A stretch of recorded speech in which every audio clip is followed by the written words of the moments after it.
mooy góor gi man maa leen jiitu ñoo aussi une grande responsabilité ci confection liste bi ñu ngi ànd ak Mbacké Sène di responsable politique bu mag ñi ci des ce sont des techniciens Dialigué mooy Dialigué war ngeen koo xam ne ci direction générale des impôts moom xam xam-xam yàgg bind aussi ci impôt nekkoon banque mondiale ñuy rafetlu jotaay bi bu baax a baax a baax di leen wax aussi excuse suñu yeneen xarit yi parce que ñun dañuy liggéey guddi suñu activité yëpp guddi la donc finalement boo ñu woowee suba teel rek wala ça crée beaucoup de difficultés ci ñenn ñi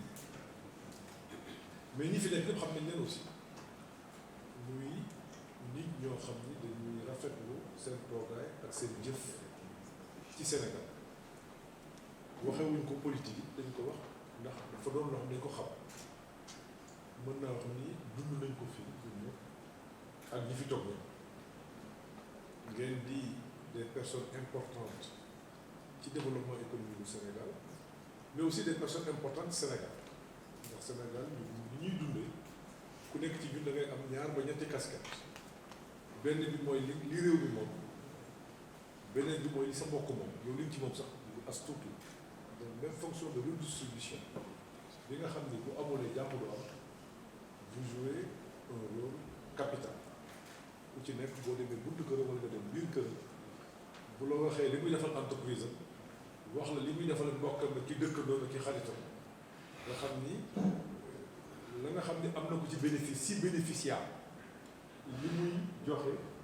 li muy séddalewaat lu am importance kon dimbali leen dimbali suñu bopp la ñun ñi nga xam ni ñun la yàlla dogal ñu conduire les affaires de l'État débat bi sax mën naa bañ a gudd ndax campagne yi ñëpp débat man bi mu ñëw dama amoon présentation mais bon lii lañ fi def lii lañu waroon mais bi ma ko xoolaatee liñ fi def yéen gis ngeen ko nangu ngeen ko wax ngeen li ngeen bëgg ñu waxtaanee moom mooy jafe-jafe ñi nga xam ni xëy na am nañ ko tey ak yenn solution lañ ci fas yéene andi confiance bi nga xam ne am ngeen ko ci ñun ba tey ji confiance bi continue man dama jàpp ni jàppale ñu fi mu nekk nii moom mooy intérêt Sénégal ñun ñëpp ñoo àndoon voté le président en 2019 moo amee engagement yu mu jëloon entre 2019 et 2024 ñu doon nag réew moo xam ne aussi amul doole parce que souvent su ñuy waxtaan on est fier de ce qu'on a dëgg ñun ñëpp kontaan nañ lool ci li Sénégal nekk ak li Sénégal mais nag nañ jàpp ni réew mi ñu yor amul doole liggéey bi yëpp mooy réew mi doole bi yokk loolu mooy la nga xam ni ñu ngi koy di jéem a wut fi mu nekk kon retard bu réew mi mënti am bu nekkee sax benn fan la retard boobu ci askan bi lay gën a metti tey mar d'Italie bu nekkee ñun amuñu majorité on ne l'envisage pas mais bon ñu ngi ci démocratie dañ ko waxee askan bi dañuy tànn cela veut dire entre 2022 et 2024 le pays va perdre du temps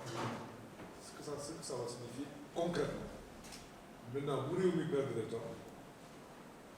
ñun de xëy nañ ko yëg waaye yéen di ngeen ko yëg ça c'est une vérité absolue noonu la yëf yi bindoo xëy na peut-être il faut travailler à l'avenir pour que calendrier électoral bi am ça peut-être ça fait partie des réformes qu'il faut envisager mais man li may wax mooy situation bi nekk tey loolu mooy première chose la deuxième chose bi nga xam ne dinaa ko wax aussi ngeen koy dundal ñun mooy fi réew mi toll ak fi àdduna toll fi àdduna toll ñun amuñu ci benn responsabilité malheureusement mais ñun ñëpp ñoo koy dundal kenn xalaatul woon ni Serigne Mboup wala Abdoulaye Dia wala Babacar Ngom mën nañu toog daanaka at wala ñaari at yoo xam ne ñu génn aéroport bi mais loolu am na ci àdduna bi yëpp toll na ba fu nga xam ni bu ñuy négocier il faut négocier nga am benn vol pour mën a génn nit mën na sax feebar mar d'Italie loo xam ne réew mi amagul kàttan faj ko moom mu am possibilité dem bitim réew te mënul dem bitim réew ku nekk ci ñun gis na boobu loolu am na ci àdduna bi mu paree aussi boobu ba tey àdduna ba mi ngi nekk ci ay jafe-jafe xam naa ni Alioune Ndoye dina ñëwaat ci yenn aspects yi tout à l'heure buy développé mais dama bëgg a camper le cadre maintenant ni ma déggee ngeen wax da fekkoon nag président amoon ci ay xalaat ak ay réponse bu yàgg ñu nekk ci yoon di dox te yeggaguñu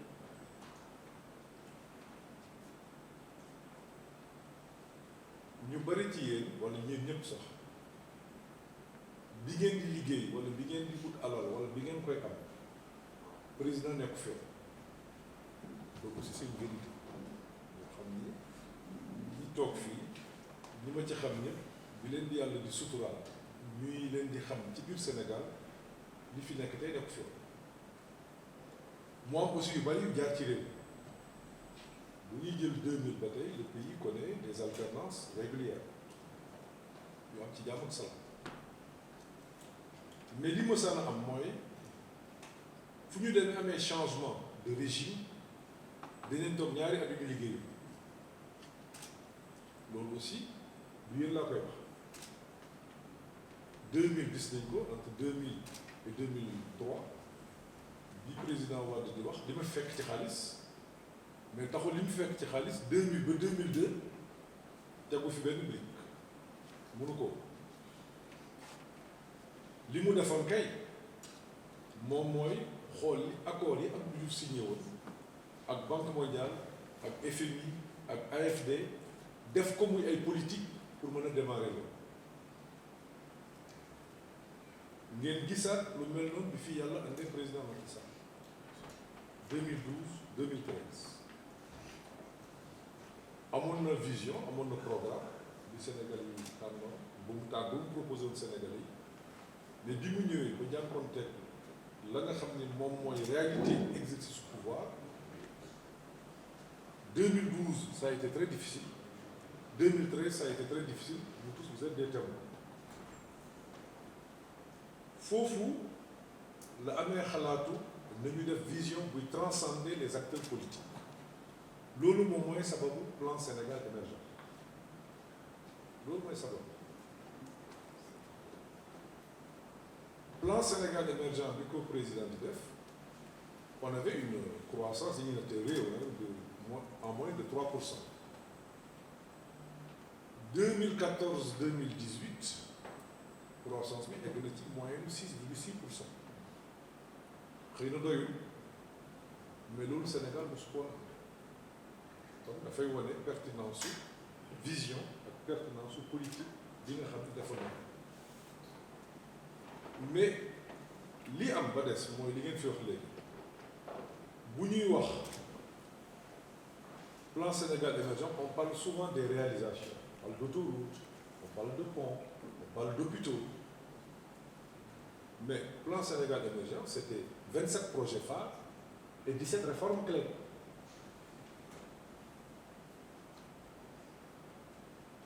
Il fallait dans un premier temps, parce que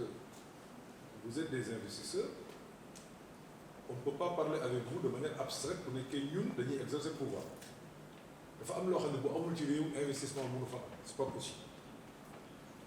soo amul un cadre macroéconomique sain budget bu baax parce que budget du recette rek ak dépense budget gis-gis la budget boo koy wax da nga war a gérer déficit parce que bu nekkee réew mi dafay dund au-dessus de ses moyens kenn du fi ñëw yéen seen bopp du ngeen fi def dara parce que du ngeen wóolu réew yéen seen bopp bu amee inflation du ngeen ci bokk du ngeen kenn du investir en tout cas dans ces conditions donc il faut une croissance peut-être saine mais il faut un déficit maîtrisé un endettement qu'il faut bien gérer maintenant li ci topp mooy jàmm ak gouvernance institution paix et sécurité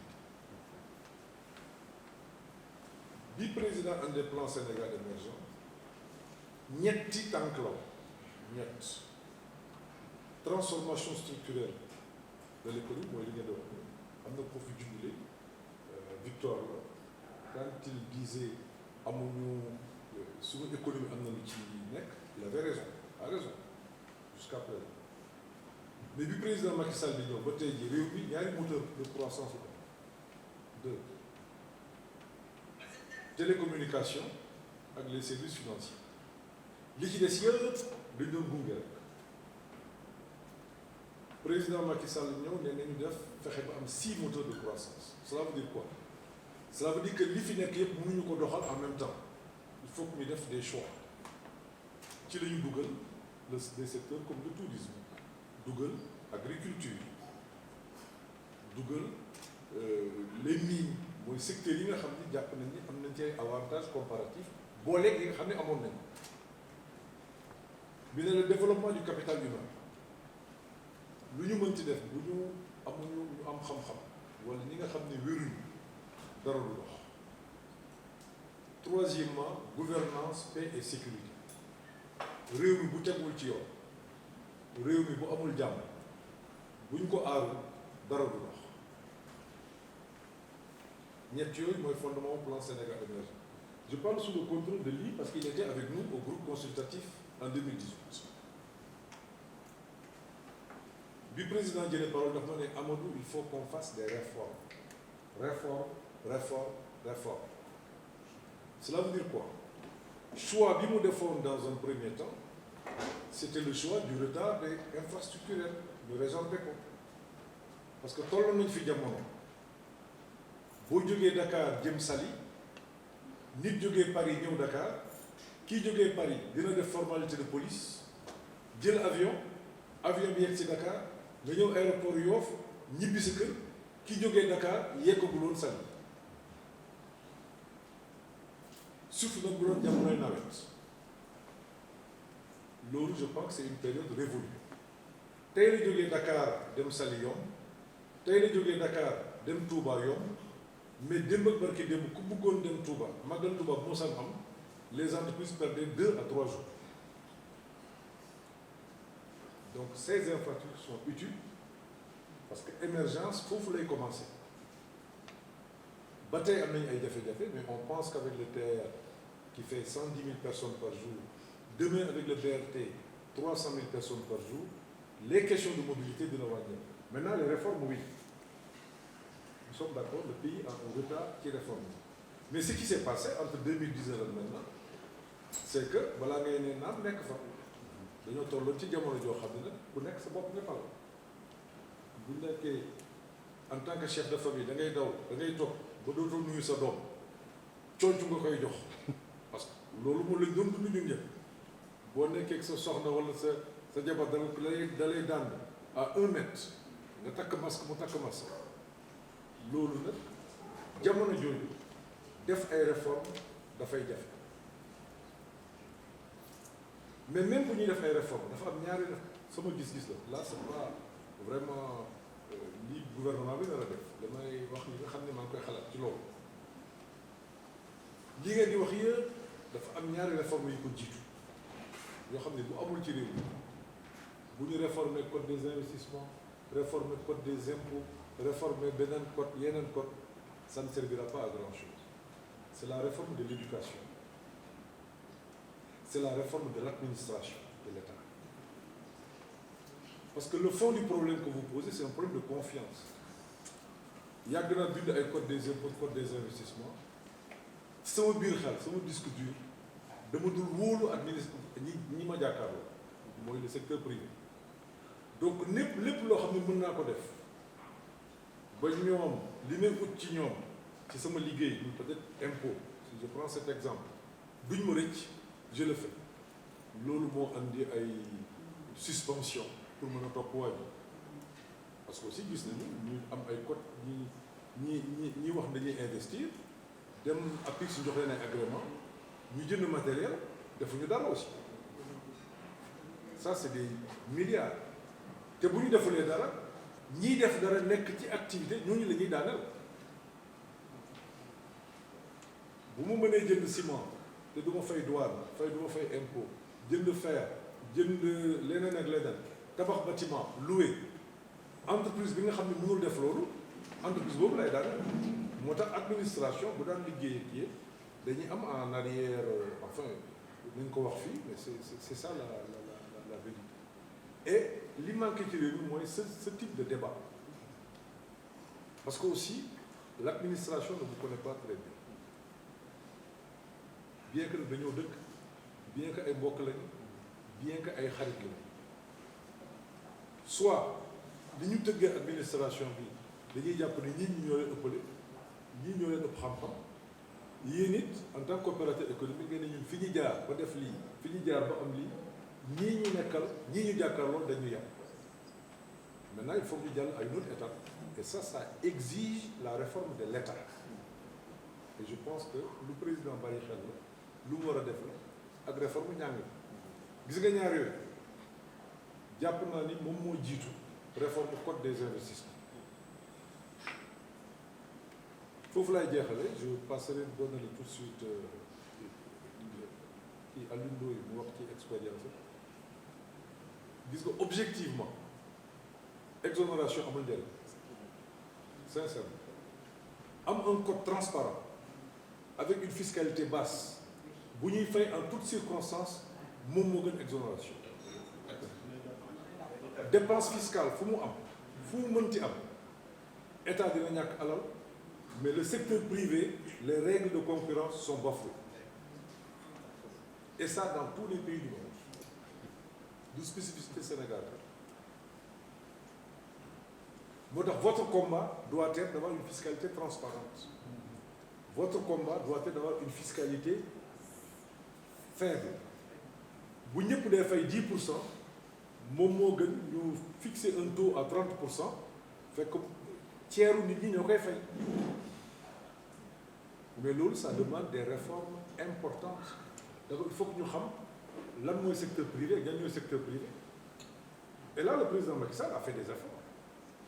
bi ñuy def recensement général des entreprises c'était en 2015 2016 bi ko président ordonné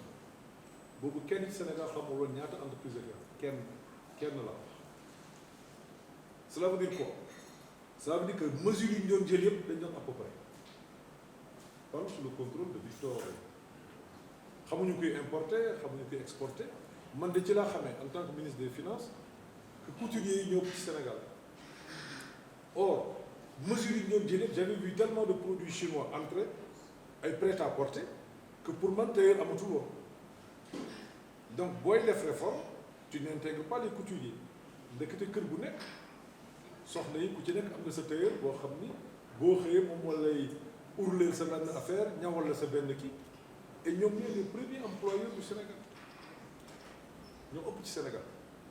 après ngay doog a am yeneen secteurs yi et c'est ça c'est des informations qu'on n'avait pas tout comme ni nga ko waxee léegi ci Akilee quand on ne connaît pas le secteur des télécommunications naturellement on a tendance à verrouiller dans un code des investissements ce qui vous permet de travailler vous la nécessité d'entretenir ce dialogue et c'est ce dialogue que nous vous offrons ce dialogue moom la ñu am war a am dans un pays de paix et de sécurité il faut que moi j'ai la liberté d'aller chez Babacar Ngom que Babacar Ngom am liberté dem kër Alioune Ndoye que Alioune Ndoye